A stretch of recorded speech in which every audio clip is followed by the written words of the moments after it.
everyone. This is Margaret Manning, and welcome to 60 and Me. This is the place where women over 60 come to be inspired. My guest today is Allan Roth. Allan is the founder of Wealth Logic, and he has been working in the investment world and in corporate finance for 25 years. He is an expert at organizing investments and taking care of your money. He's been quoted in Money Magazine, New York Times, the Wall Street Journal, and he's been on television and radio. He is a true expert on money business. So welcome, Allan. Thank you for having me. I appreciate it, Margaret. Well, thank you for being here because, as you know, we've got a community of we reach 450,000 women all around the world. And it doesn't matter what country you live in, we all have money issues. So, and you too, by the way. Well, exactly. Well, that's true. I shouldn't just say that. But anyway, our women have a unique, women have a unique set of issues. And so let's try to help them to understand, what goes on in that transition period to retirement. Now, before we start, I want to mention to everyone who's watching that we're going to do several videos here with Allan today. And they're going to each focus on a different phase of retirement planning. So the period before retirement, the period in the transition to retirement, or when you're in that middle zone, and then in retirement. But now we're going to talk about those years before you decide to finally retire. So Allan, help us understand, how to make good decisions. In going up to retirement, there's no shortcut. Winning the lottery is a really lousy retirement plan. So the only way to get there, it's kind of like dieting. You have to make some money, live below your means, and then you have to invest it well. There's no shortcut to that. How long do you think someone should start thinking about it? At what point? 5 years, 10 years? What would your recommendation be? The earlier the better. It's never too late, but the earlier the better. Mm-hmm. I mean, the power of compounding on saving and investing globally really gets you to retirement much, much quicker, and you've got to invest it well. You've got to avoid those emotional mistakes. You've got to avoid making the financial services industry rich. Yeah. Well, let's go back to the very, very first thing you said, because I do think, fundamentally, this is the biggest issue once you're thinking of not having a salary, and that is spending money, how you spend it wisely. So you said, living beneath your means, not just living with what you've got, but living beneath. Can you just, maybe with your own experience, tell us why that's important? Sure. We're talking about before retirement now. Yes, exactly. Correct? Before. Okay. It's how much your take-home pay is. You're going to use part of that to live on, but money is stored energy, so you've got to take a piece of that money and defer that immediate gratification, defer the enjoyment from it, and invest it. And you have to invest it well. The goal of investing it well is that it earns greater than inflation, and that amount of stored energy in your portfolio grows. It's just that simple. It sounds really simple, but especially in the United States, you are, one is a complete victim of commercialization, materialism. It's a habit that you've probably, developed over the years to spend right up to your maximum and beyond. So I don't know, you're not a psychologist, but sort of how do you just say, okay, 20% is going to go like immediately from my salary, or what's your recommendation? I mean, it varies based upon how much you spend, but you're right. In the United States, there's you are what you drive. So therefore, you've got to drive a fancy car. And that's the single biggest thing. Buying an inexpensive car and holding it for 10 years or so versus keeping up with the next door neighbor buying that new Lexus, etc., is a huge impact towards getting you to retirement. I wrote a piece once called The Millionaire's Car, and I compared a couple that lived across the street from each other that got the new Lexus every other year versus buying the inexpensive Ford, Toyota, whatever, and keeping it for 10 years. And 30 years later, it was almost $2 million, the difference that the one couple had versus the other. Wow. So that's the single biggest. The Starbucks factor of not buying the latte every day, that's important, but that pales in comparison to something like buying the fancy car and getting a new one every 2 years. That is really, and I know I lived in the States, as you know, for many years. In fact, we were probably walking the halls of the University of Colorado about the same time. We both went to school there. Go Buffs. It's a great story, I know. But anyway, yeah, exactly. I'm still a very robust fan. But anyway, the thing is that when you're there, you really do feel this competition, this sort of your worthiness is determined by the material things that you own. And I know that so now that we're in our 60s, we ask people in our community, what would you have done differently? And they say what you've said. Save Yeah. more money when you're 65, but then at that point, it's very hard to get another $1 million in the bank. So, It's kind of like, I wish I would exercise more. I wish I would eat yeah, better. yeah, And when I have a health condition, I'll have looked back and said, I wish I had. yeah.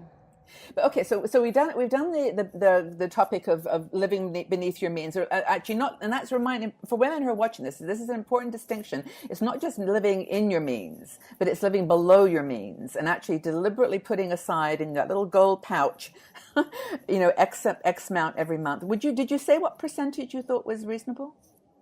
I think it varies. It depends on how much and by the way, how much you need to live on is a far bigger impact of how much you need to save than how much you are earning. Because remember, you only earn up to retirement, but your spending habits go for the rest of your life. That's So true. that's a whole lot more powerful. And by the way, the biggest aha I had in my practice, which in hindsight is obvious, is people that came to me, let's say 60 years old, really optimistic about retirement, versus people that came to me at the same age, really pessimistic, saying, I'll never be able to retire. It's the optimists who hardly saved a penny, and the pessimists who saved millions. And because they were a bit pessimistic and worried about Wow. living under a bridge, it caused them to defer that immediate gratification and save. That's a really interesting distinction because we talk all the time about being optimistic that everything's going to be okay, and an American, especially the American psyche, is to always think that, be confident, be optimistic. But you're saying maybe be a little pessimistic and be real. Yeah, a little pessimistic about living under a bridge. Now, if you think the world's going to end, you're not going to defer, you're not going to save. But, a little bit of pessimism is not such a bad thing. So talk about investing because I mean, if there are we have quite a few women in their 50s in our community, so this is a good message for them because obviously once you've stopped working, and it is harder to find work after 60. So in that 50 to 60, you've got an opportunity. Tell us how to approach investing. Well, if you're investing right, it should be very boring. My domain name, my website is daretobedull.com. I love it. Speculation is figuring out which industries are going to do better under President Trump or, in Europe, etc. And it feels good. It's really exciting. Unfortunately, it doesn't work. So buying, for instance, a fund that owns every U.S. stock, a fund that owns every international stock, the lowest costs, avoiding all the media hype on what's going to do better, when markets tank, sticking to that asset allocation and going against the herd. Mm-hmm. That means you have to buy more stocks, et cetera. It's very boring, but it works. So, a lot of people have an advisor. There's plenty of financial advisors in the United States and around the world that you can get advice. And of course, you also, this has been your business for many, many years to help people. But what would you say are the qualities that people should look for in an advisor? I mean, I love your website because it says exactly what you just said, that it's not brain surgery. It's very, very simple, boring data. But what qualities would you look for in a financial advisor? Personally, you're asking a financial advisor what to look for in a financial Yeah, advisor. There's a ton of inherent conflict in well, that they're all question. your friends. Pretend that you're not a financial advisor, and that well, I mean, you know what when you're selling yourself to people, you know what qualities they want to take on. So I think honesty would help us. yeah, honest Al, financial planner.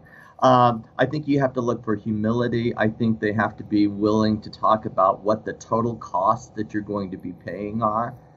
For example, I think that Maybe stocks might beat inflation by 4% in the long run and bonds by 0% in the long run. So therefore, a 50-50 portfolio might have a real return of 2%. How much of that are you giving away to the industry? I think they've got to be willing to talk about their mistakes. I think you want to make sure that they're not coming across that they think that they're smarter than the market. This thing called alpha, how much they're beating the market by, is usually hogwash. So if people start come to you and say, "Come work with me because I am the best," or "I, have been able to do this or this or this," to take that with a bit of grain of salt. Yes. Yeah. It's like, you really can't find what the past performance of your advisor has been, which is kind of a shame. Yeah. Are there any resources that you would recommend? Of course, your website, Dare to Be Dull. I don't know whether you would have others to recommend for resources of how to approach this before retirement planning period. Well, I think there's some, the obliviousInvestor.com. Mike Piper is a wealth of resources, and in the United States is Social Security Made Simple, Can I Retire? Those are just wonderful, really easy to read books, and his website, his blog is brilliant. It's Mark Piper? Mike Piper. Okay, we'll put that in the article. ObliviousInvestor.com. Morningstar is a wealth of resource when it comes to investing. I think they're absolutely one of the good guys. Those are just a couple that come to mind. And of course, your website. Well, my website's more of a brochure. I don't necessarily keep it up to date. Although there is a link to some of my more recent articles that I write for Wall Street Journal or AARP, which is the United States Retirement. What do you think? I mean, in closing, what do you think are the biggest sort of mindset shifts that people have to make in this period? In this pre-retirement period. I think you've got to understand what money is. It's stored energy that's going to give them choices in life, freedom to pursue what they want. And if they need a lot of that stored energy, if they have very expensive habits, that's going to push back their retirement. I think you've got to make a conscious, if I buy that new fancy car, that's going to set my retirement back by 2.3 years. You've got to make those sorts of trade-offs. I think that's really good advice, and I think that there's a whole other group of issues that people have to deal with in their 50s because everything's changing. Their families are leaving home. Their friends are moving to other parts of the world. It's a time when you can either get afraid of the change and kind of just keep on doing the things you've always done, or think of it as an opportunity. That's true. And by the way, I'm just a financial advisor. I'm no life advisor. I'm still working on my own life. My son just went away to college. So you're in the middle of that too. No, I think what you said is really helpful, Allan, and I look forward to seeing what the feedback is from the community about this, because I know there will be pushback in the sense that people think, why should I have to cut back on my my pleasures in my 50s and early 60s? But I think that, like you said, taking a long-term view and seeing if realistically you're going to continue the way you are, you've got to make some changes. That there's no money after retirement. If you're happy working the rest of your life, you're right. You don't need to defer any immediate gratification. Yeah. Okay. Well, this is wonderful. Well, we'll talk also in the next video about what to do when you've missed that opportunity and close that window, and then the one of you're in retirement. So we'll talk about that. But thanks for your advice on this. I think it's really useful. Thank you so much, Allan. Thank you, Margaret. Appreciate it. Bye-bye. If you enjoyed this video, please subscribe to our 60andMe YouTube channel and also visit our website. We are a strong and dynamic community of women over 60.